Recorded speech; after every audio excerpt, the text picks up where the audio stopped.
There is no God. No, be quiet. There is not one jot of evidence for God. But not every atheist shares your view on abortion. I don't care what they think. I know what I think. The resurrection of Jesus never happened. I mean... Well, that's an assertion, Peter. What about some evidence? Can you understand, Peter, how saying that might come across as incredibly arrogant? No. No. Peter, it's dead easy to say it's not worth listening to. You tempt me to say that about some of the things you say, but I'm not going to do that. Because it seems to me it's very important to listen to what Christianity claims before you judge it. Oh, Jesus.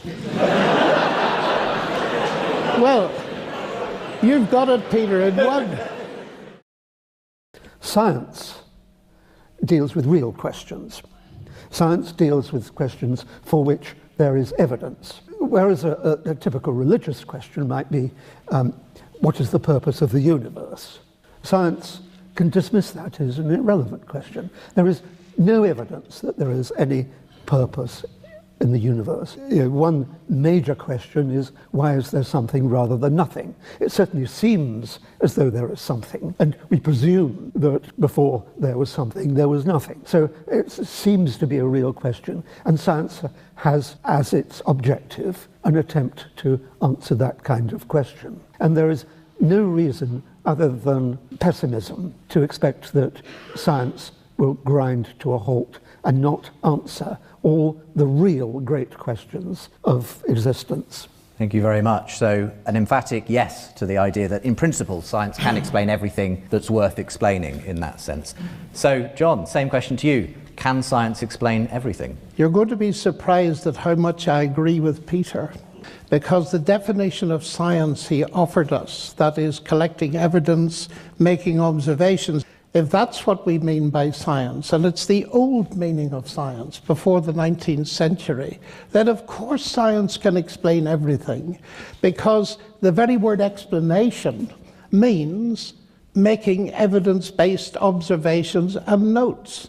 So my short answer is, if we accept Peter's first definition, then I agree with him entirely. Science, by definition, explains everything. And when people these days say, science can explain everything, they're not referring simply to making observations and comparing notes at all. For instance, that would apply to any historical or forensic examination. And my faith as a Christian is based precisely on the kind of scientific reasoning that Peter has set forward to us. Let me just say, by the way, that from the Christian perspective, Luke, the writer of the third gospel, tells us that that is exactly what his method was. He consulted people, he made observations, and then he put them together. So we'll call that science one.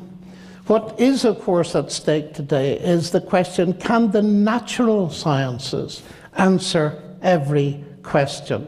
And there I think that that is simply not the case. The Nobel Prize winner, Peter Medawar, he said, we do science a disservice, natural science, if we think it can address any questions. And he referred to the basic questions of Karl Popper, the questions of a child. Where do I come from? Where am I going? What is the meaning of life? Natural science doesn't answer questions like that. And Medawar added it is to religion, philosophy, and so on, that we must go to answer those questions. I think science is immensely powerful. It is immensely exciting, and it uncovers a vast amount about our universe. But I have a problem by going too far. I'm a mathematician, and I'm rather interested in logic. And you know, if we say that science can explain everything, or science is the only way to truth, as it's often put, well, that is not a statement of science. It's a statement of belief. And so if it's true, it's false. Maybe it's too early in the evening for logic like that, but there's a huge logical problem. To sum up my position, science is powerful, its methodologies are extremely important also in the sphere of history, forensic science, and in the sphere of religion. But I'm going to be careful here, because Peter is right very often in his critique of superstition, of mythology, and nonsense. And science has helped to clear away some of the nonsensical things that sometimes religious people profess. But what really makes me, in one sense, very much in favor of the Christian faith is that from the very start it claims to be evidence-based. And the central piece of evidence is, of course, as you probably know, the resurrection of Jesus Christ. So I believe in Peter's methodology. I use it all the time, but somehow he feels that a Christian like me doesn't use that methodology within my own Christian faith. Final point, I think explanation. Can science explain everything? We need to tease out what we mean by the word explanation. For example, the law of gravity doesn't explain gravity. It tells us wonderful mathematics that we can calculate the way in which heavy bodies move in relationship to one another. But even when we say science explains, often it doesn't explain comprehensively. And I just want to throw a very simple analogy into this, which I find quite useful.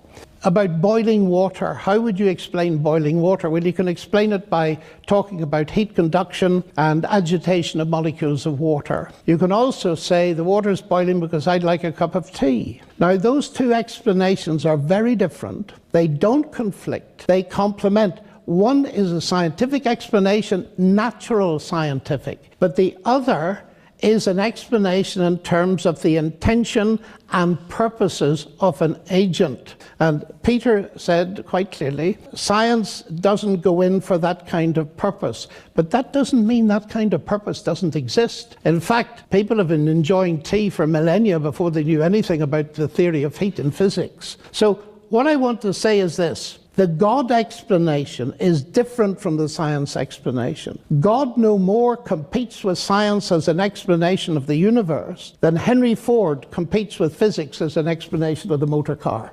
Okay, thank you. Great introductory statements from both of you. Well, there's so much nonsense to hack away from. This may be the phrase of the evening, yes. Yeah. Let's go to what you called the core of your approach, which is the resurrection of Jesus. Never happened. I mean... Well, that's an assertion, Peter. What about some evidence? Well, what about some evidence that it did happen, other than people who are writing Gospels of 80 years later than the event that they purport to be talking about? No, of course it didn't happen. How could it happen? And science, I think, could even go so far as saying it simply could not happen. When you've got a dead body, it's decaying straight away. There's no way that it's going to reconstitute in some way. It's absurd. And I accept that it is the foundation of Christian faith. That doesn't mean to say that it's true. And so let's dismiss that as something that simply has no evidence whatsoever of any credible Before we nature. dismiss it, let's hear a response from John, because obviously this is an important issue. What counts as evidence and what are the assumptions and indeed, we make? I suppose you would argue that science cannot explain the resurrection. Well, I wouldn't quite argue that way. I would say that science cannot forbid a resurrection. Because, you see, science proceeds on discovering the regularities to which nature works and has done a very impressive job. And the fact that we know that dead bodies don't normally rise, that is a law of nature in that sense, means that we recognize something very special happened, if it did happen. But the point is this. C.S. Lewis long ago told a little analogy. If I stay in a hotel tonight, put £100 in a drawer, and do the same tomorrow night, there are £200 in it. 1 + 1 = 2. If on the third morning I find 50 quid, what do I say? That the laws of arithmetic have been broken, or the laws of England? Clearly I say the laws of England have been broken. How do I know? Because the laws of arithmetic have not been broken. It's our recognizing of what normally happens that helps us to see an exception. Now, if I were claiming that the body of Jesus rose from the dead by processes, natural processes going on in the grave 5 minutes before we happened, yes, that would be wrong. But I'm not claiming that. What Christians claim is that the God that created the universe and built the regularities into it is capable... Pure speculation. Wait a minute. No, this is not worth listening. This isn't speculation. Well, let's listen and then you respond, Peter. Peter, it's dead easy to say it's not worth listening to. You tempt me to say that about some of the things you say, but I'm not going to do that, because it seems to me it's very important to listen to what Christianity claims before you judge it. And what is claimed is the God who creates the universe and sustains it is not subject to laws as if they were laws of a land. He set up the regularities and he can feed a new event into them. And the claim is, and with this I finish, that God raised Christ from the dead by an input of colossal power. Oh, Jesus. Well, you've got it, Peter, in one. No, I mean, this that is the claim at the end of the day. Yeah. But, I mean, this is, everyone knows here that's nonsense. What you're inventing is an agent who can do anything he likes. He or she likes, I suppose you have to say these days. And so it is the laziest way of accounting for observations. But the point is, as I sit here and read your books and explaining chemistry and all this kind of thing, I say this is wonderful. This is not contradicting the God explanation, because the God explanation is saying that you, as a chemist, only have a universe to study because God created it in the first place. But he's not competing. In fact, interestingly, the very early chapters of Genesis, God commands human beings to name the animals. He starts off taxonomy, which is the basic intellectual discipline. In other words, he said, you go and do science, and you'll find it utterly fascinating. So I think you're arguing at a straw God and not a straw man. You don't know whether God was starting off science. He might have got so bored with his creation that he wanted to amuse them in some way. Who's speculating now? Yeah, I am. Yes, okay. I think any speculation that uses the word God is intellectually corrupt. I mean, but this is absurd. There is no God. No, be quiet. There is not one jot of evidence for God. The fact that at the heart of biology is the longest word we've ever discovered, the genetic code, is again consistent that this universe is a word-based universe. In the beginning was the Word. All things were made by him. So I see evidence of rational intelligence all over science. But I see that the alternative worldview, atheism, undermines that, although it perceives the very same rational intelligence. And so as explanatory power at that level, but you see, I did say Christianity is not merely a philosophy. And if Jesus Christ really rose from the dead, then that opens up huge possibilities of personal encounter in my life now. And the major reason why I believe that Christianity is true is because Christianity is testable. Oh, nonsense. How can it be tested? Well, Peter, let me face that head on. Christ said when he was on earth... But go ahead. Christ said that if a person considered the evidence and came to believe that he was God incarnate, who was dying on a cross to give forgiveness and bring peace with God, well, we can test that. I've tested it, and I've seen hundreds of people test it. I mean, take an example. I was lecturing at Harvard a while ago to a couple of thousand people, and when I'd finished, a young Chinese student stood up and he said, "Look at me." So we looked at him, and I said, "Why should we look at you?" He was absolutely beaming. He said, "You should look at me because 6 months ago I came to a lecture you gave at Penn State University. I was at the end. My life was in a complete mess. And something you said triggered a search. And I started to read the New Testament for myself, and I became a Christian. And just look at me now.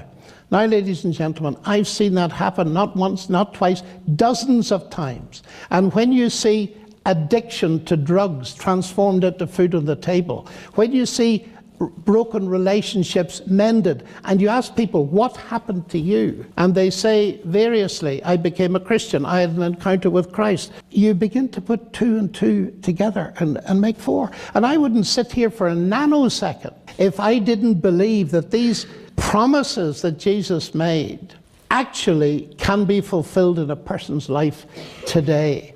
And that's immensely important to me, the testability of Christian relationship with God. Well, it's a kind of testability that you should leave to the psychologists and the psychiatrists, I think. But I don't mind the psychiatrists. What do you mean, leave it to them? Well, because they will understand why these people have found the comfort. Let's accept that it may be comfort. But that doesn't prove it's wrong, Peter, to use your argument.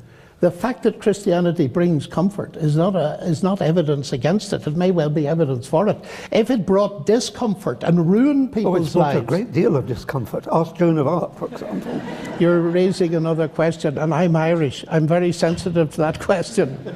And I could go into it if you want to. I don't need an agent behind it, unless that agent is infinitely indolent, is infinitely anarchic, or is infinitely ignorant, which I don't think you would ascribe those qualities to your God.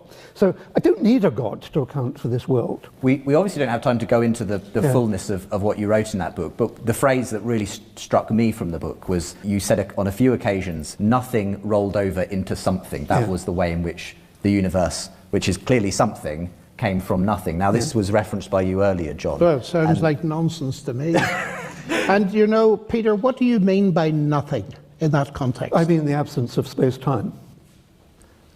Or do you mean what most of us mean, the absence of anything? That's what I mean what I said. Okay, right. Well, I'm very interested in nothing. In fact, I give lectures on nothing these days. Yeah.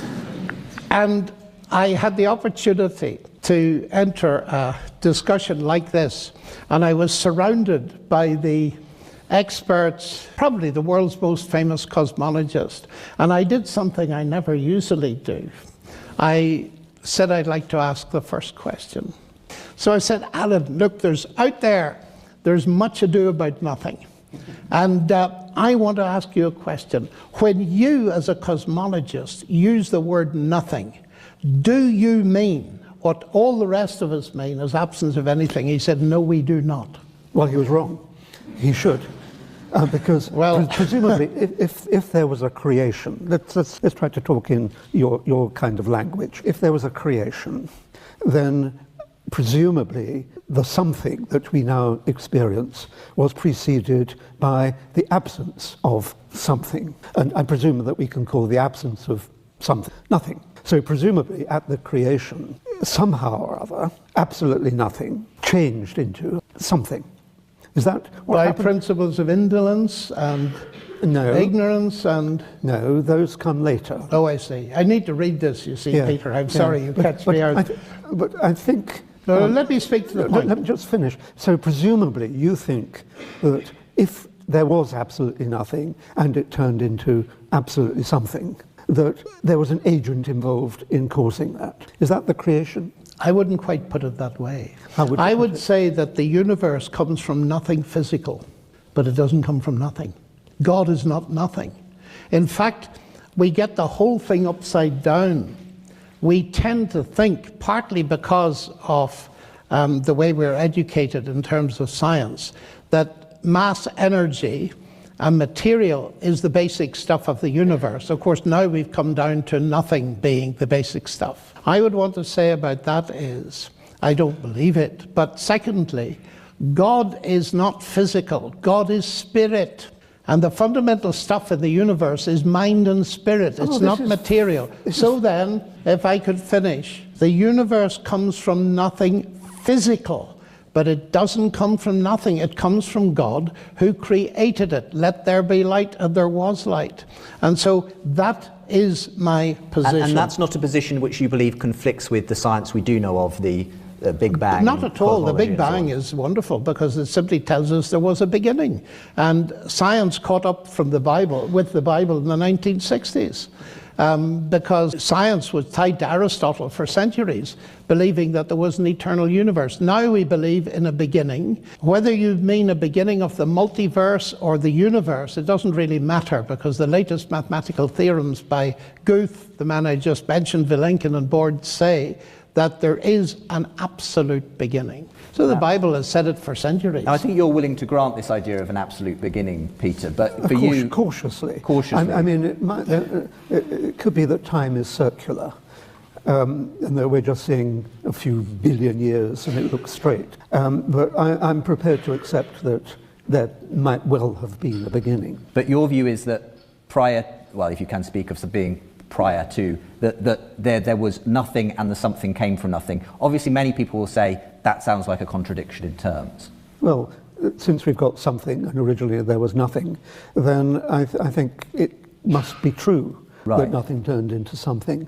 But what you've got to be very careful about is... It's not a question of nothing turning into something. But what I would like to say is, in my examination of what people believe nothing is, there's Stephen Hawking, there's Lawrence Krauss, and having read all of their books, I discover that the way they get something from nothing, now I'm not saying you're doing it, Peter, because I need to investigate your book, but is by redefining nothing, which is a very clever cop-out. Lawrence Krauss, on about page 5 of his book, A Universe from Nothing, says this: because something is physical, nothing must be physical, especially if you define it as the absence of something. Well, that's sheer nonsense. Yeah, I think that's nonsense. Oh, that's great. Well, we've got some agreement. Oh, that's very good.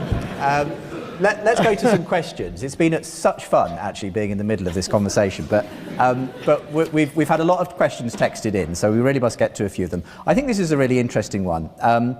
What new evidence would be sufficient to lead the speakers to adopt the opposite view? So if I perhaps ask that first of you, Peter, is there any kind of evidence that John could bring to bear that would actually make you change your mind and think actually maybe there is a God? I think that's very interesting. I have asked myself that question previously. Is there any evidence that would flip me into the belief camp? And so I simply can't think of any. I think if I tell myself that if I agreed with some evidence, then it showed that I'd simply gone mad. Right. So it's a serious question, but I don't think there can be any evidence. Are you saying your position is unfalsifiable in that sense? Yes, because even if I was standing, at the foot of a cross and saw the resurrection before my very eyes, I would put it down to hallucination. It's an extension of the David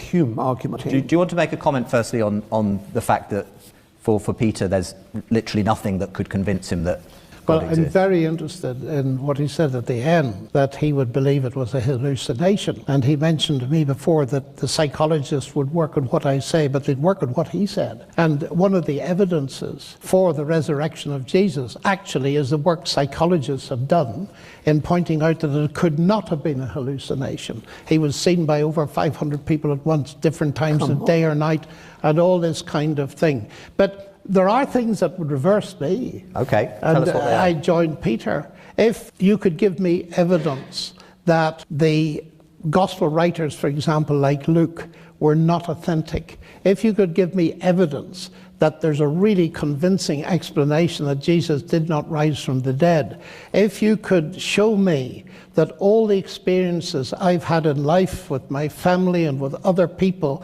that I would definitively put down to the activity of God, then I'd be prepared to consider.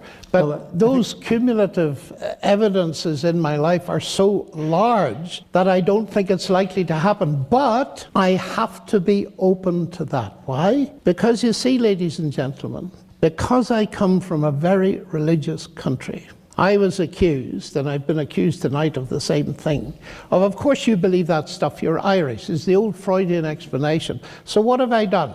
I spent my entire life opening up my Christian commitment to its opposite. It's exactly what I'm doing tonight. And I spent my life doing it, a lot of it in Russia, incidentally, where you meet really hard atheism.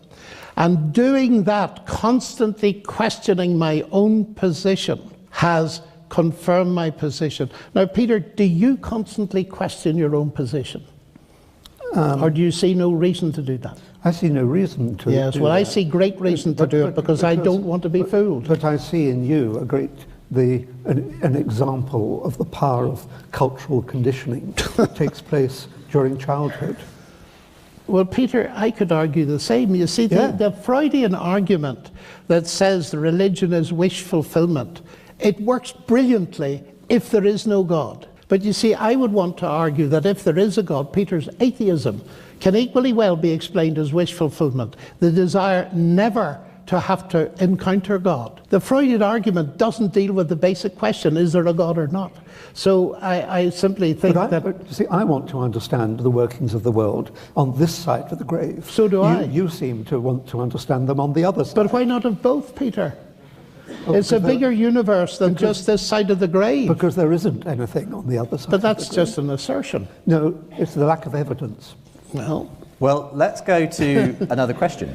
This is a very interesting one. I'm a scientist and long-standing atheist. Taking the challenge as a scientist to follow the evidence where it leads over many years, I have become convinced that there is good evidence to point towards an all-powerful, transcendent, timeless creator. But I cannot square this with how I feel. My instincts, my emotions say it cannot be. It's impossible. Do either of you think it's possible to resolve such a dissonance? How, from each perspective, would you proceed? So they feel pulled in both directions. This is absolutely intriguing to me. Why? This morning I had a letter from a very highly educated a person with a doctorate doing very advanced research who asked me exactly the same question. Exactly the same question. Come from atheism, Dawkins type atheism, and now feels terribly pulled and wondering, this feels so strange, how can I resolve it? My attitude to that is take time. Talk to other people, other Christians, your friends. Find out what makes them tick. And read as much as you can, full of questions, something like the Gospel of John and so on and so forth. And I believe eventually one can resolve these questions. But it's clear that many people feel like this. And I think it's wonderful if you get that far. And in one sense, they can be resolved. But with many of these things, the problem we have, especially in our contemporary culture, is the matter of commitment. You see, skepticism is a wonderful thing. The Greek word means to check out from a distance. And some of you will be checking out partners at a distance. But you know as well as I do, in order to have a meaningful relationship, you have to give up your distance. If you want to get to know me, sooner or later, you'll have to give up your distance and I'll have to give up my distance. But if we're sensible, we'll not do it without evidence. And so it's a question of that greatest commitment of all, as I believe it is, which is to Christ. Making that step of commitment is for some people difficult, but it's in the end the only way to test if the thing works. Do you have any advice for this long-standing atheist who says he's feeling suddenly torn? Yes, it's like John's, but has a slightly different thrust. I thought it might. It is to hang on to his commitment, but it's to hang on to his commitment to rationality. Oh, I would want him to hang on to his commitment to rationality, of course, too. You can't be rational and a Christian. Right. Any response, Peter, John? The gloves are off. Yes, Peter, yes, I have a response. What do you say to a Nobel Prize-winning physicist who's a Christian? Grow up. Well, between 1900 and 2000, 65% of Nobel Prize winners were Christian. Yeah. Can you understand, Peter, how saying that might come across as incredibly arrogant? No. No. Let's go to another question. Maybe you'll start this one off, John. Why would God create atheists? I feel quite strongly about this, that the wonderful thing about the way in which we're made as human beings is God loves us enough to give us real responsibility so that our decisions and our moral choices are full of meaning. If you say God creates Christians or atheists, you end up with a kind of robotic situation where we're simply puppets on a string. And I don't think that accords in any way with the God who reveals himself in Christ. Peter? I think it's talk of gods creates atheists. Talking about God creates atheists? As in once people start to look into it, they become atheists? Yeah, also they should. Right. And when they see that the evil that belief in God brings into the world. Well, that opens up another interesting question. Here's one who asks, do you agree that science gives facts and religion gives values? What do you say to that, Peter? Well, I don't know what values are, frankly. They are, I think we're talking about moral values. I assume that's what... Of whether science can illuminate morality and questions of moral behavior and so on. And I think it can, because we behave in ways that are governed by the infrastructure that has emerged through evolution. I mean, it's really, we who've been on this earth for, say, 4 billion years or so, have evolved into us, and we found ways of behaving, and we call that our current moral precepts. Right. But would you grant the question of the fact that religion could be a factor that helps people to develop those moral values, even if you think it's ultimately got a scientific explanation? It might be thinking backwards. I imagine that I suspect that quite a lot of what Jesus said, or his purports to have been said, were reverse engineered to make him sound like a jolly nice chap. And he probably was quite a jolly nice chap, if in fact he ever existed. So I think the Bible is a kind of collection of, it's a handbook on getting through life. More. The same question, I suppose, then, John. This morality, firstly, I suppose, responding to Peter, can it simply be accounted for by a sort of evolutionary cooperation produces? I don't think so. I think you can base virtually any kind of morality on theories of evolution. If you take the nature red and tooth and claw view and survival of the fittest, you'll end up in Auschwitz. But I did go beyond that. I said it was larded with the milk of human kindness. Yes, well, I was just about to say Darwin favoured ants, and if you watch ants, you can get a good argument for altruism and cooperation. You can build any kind of morality on animal behaviour you want. My view is that you cannot get morality from science. Science can comment on it. Science can tell you whether a fetus suffers pain, for example, but it cannot decide the morality of what you do with that fetus. No, but it can understand. It can understand. And I'm not saying that it can make predictions or anything like that, but I think it can understand the roots of morality. Well, I'm not sure that it can. I think it's much better to understand the roots of morality through scientific investigation, which includes anthropology, ethology, and so on, than it is simply to adhere to a collection of folk stories as written in various all of this is wild speculation. But if I come back to the question of morality and science, Einstein made the point once: you can speak of the ethical foundations of science, but you cannot speak of the scientific foundations of ethics. Well, Richard Feynman, who won the Nobel Prize for Physics, points out that the laws of nature don't come along with rules on what we ought to do with them. But evolution does, and ethology does, psychology does, philosophy does, and all that these are... But saying evolution does is no different from saying God does. It's just putting a label on a non-explanation. But let me come to this, Peter. You slipped in one or two things which troubled me. And one of them was, if Jesus ever existed. Now, you're interested in science and evidence. I do not know, and I've read most of them, an ancient historian in the world who would question not only the existence of Jesus, but the basic facts of his life and so on. People who study these things, and it worries me when a person like you says, if he ever existed. Well, you should because the evidence is there that he did exist. You should read more widely than you clearly have done. I mean, there's plenty of scholars who've questioned the historical existence. And if I might say so, Richard Dawkins quoted one of them. Dawkins does believe that Jesus exists, but he says a good case can be made out that Jesus never existed. And he mentions Professor Wells of London. He didn't tell anybody that this is a professor of German not an ancient historian. So I'm afraid I have read both atheist ancient historians, Christians, agnostics, all the rest. They are agreed basically on this. So it seems to me that if you're interested on making observations and notes and science in that general sense, then Jesus' existence is scientifically established. It's rationally established by historical science. I don't know what percentage I put on that. Maybe 80% true. But I don't think 100%. Let's talk about a question that relates to this. Someone asked, why does John specifically believe in the Christian God? What about other religions?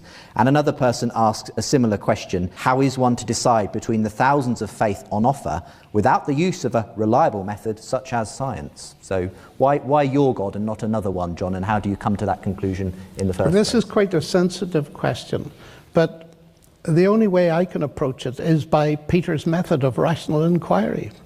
And you see, at one level, let's take the three monotheistic religions. But before I say anything, this is important. You've heard me clearly say that I believe you, whatever you believe, are made in the image of God and therefore of infinite value. Secondly, you've heard me say that I believe that there's a common element in morality. So when you raise with me the questions of other religions, please understand, I'm not criticizing your morality. That is very important. Nor am I criticizing your value. I'm being asked a rational question. On what basis do you choose? So I'll tell you. Here is one level.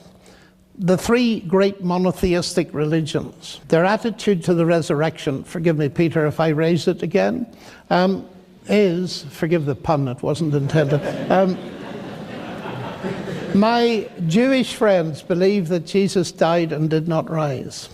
My Muslim friends believe he didn't die. I believe he both died and rose. Those three things cannot be simultaneously historically correct. So we have to do investigations in exactly the same way as we investigate any event in history. We can't repeat it to see what happened, but we can make an inference to the best explanation. And all I can say in the short answer is, I've done that investigation many times and come to the conclusion that the Christian explanation is true. But there's a second explanation, and it's this. I often ask myself, traveling around the world as I've done, ask people of different religions what they mean by a religion. And they usually come up with something like Southampton University, in the following sense. You have an entrance exam into the university and you get in. And then you're on the way or the path, and you're being taught by delightful professors. And then you face the final judgment, which is called finals. Do you recognize that? Okay. Now, on the way, on your path, the professors, however kind they are, cannot guarantee that you're going to get through at the end. Why? Because the basic principle of a university course is merit. Now, many of my friends, when I ask them about religion, including Christianity, they say, that's it. There's a ceremony at the beginning, perhaps performed at a child or an adult. Then you're on the way, or the Eightfold Path, or whatever it is, the Tao, the teaching. And then you're faced with a final assessment. But the teachers, the gurus, and all the rest of them, the priests, cannot guarantee your acceptance at that final judgment. I think I can provide... just a bit... I thought you finished. No, I think John hasn't quite hit the punchline yet. I haven't hit the punchline. Christianity, if that's what religion is, Christianity is not a religion, for a very simple reason. In Christianity, the acceptance comes at the beginning, not the end. Now, I mentioned that briefly on the way through tonight, and this is the spectacular difference, that as I sit here, I've not reached the final judgment, but I know that I'm accepted. Why? Because I'm very good? No. Because of what Christ has done. And the absolute essence of what it is to be a Christian is that I have trusted him, that what he did on the cross, now this may seem all mystique to you, but let me say what it is, that what he did there means that I can be accepted at the beginning of the journey. That makes a spectacular difference. In fact, you wouldn't, If it was a question of marriage, imagine I propose to a girl and say, look, here's a cookbook. There are rules in it. You keep them pretty well for the next 40 years and then I'll accept you. Well, she'd throw the book in my face. But that's what many of us think of God. No wonder people give up on religion, in my view. You finished. Because it becomes a slavish trying to merit acceptance when Christ is prepared to give his salvation as a free gift. So I'm not doing this evening, for example, to gain brownie points with God. I'm doing it because God has accepted me, and that is the wonder of Christianity to me. Well, if I can help John with a more succinct answer to why he is a Christian, it's simply that he was brought up in Ireland. But Peter, that's absurd. That's saying that because you give a genetic origin for me, that explains everything I do. No, it's a cultural condition. No, but the point is, Peter... And I've met many Northern Irish atheists as well. There are very many. There are always exceptions. But Peter, I have experienced again and again people changing their worldview, which shows it's not culturally dependent. That was one of the most important questions for me. It shows that you are particularly contaminated by your upbringing. Well, it's very nice of you to say so. It's been an interesting evening. We are sort of needing to draw things to a close. Are there any final things we'd like to say that we want to sort of round off the evening with before we go our separate ways? Do you want to start, Peter? Well, science is the way, the truth, and the light. We should be proud, as I said right at the beginning, that somehow or other, through collaborative enterprise and open-mindedness and mathematization and observation, we are delving into the workings of the world, into, if you like, the fabric of reality, and answering all the great questions of being. We should be proud that we apes who have dropped from the trees have gone so far intellectually. And although I acknowledge that religious belief was a component of that journey, we are breaking out of that chrysalis and taking over the heath. John, final thoughts. Science is wonderful. But the God who gives us a world in which science can be done is even more wonderful. And I'm very thankful that it's not an abstract set of intellectual disciplines, but a person who said, I am the way and the truth and the life. Can we have a round of applause for both our guests?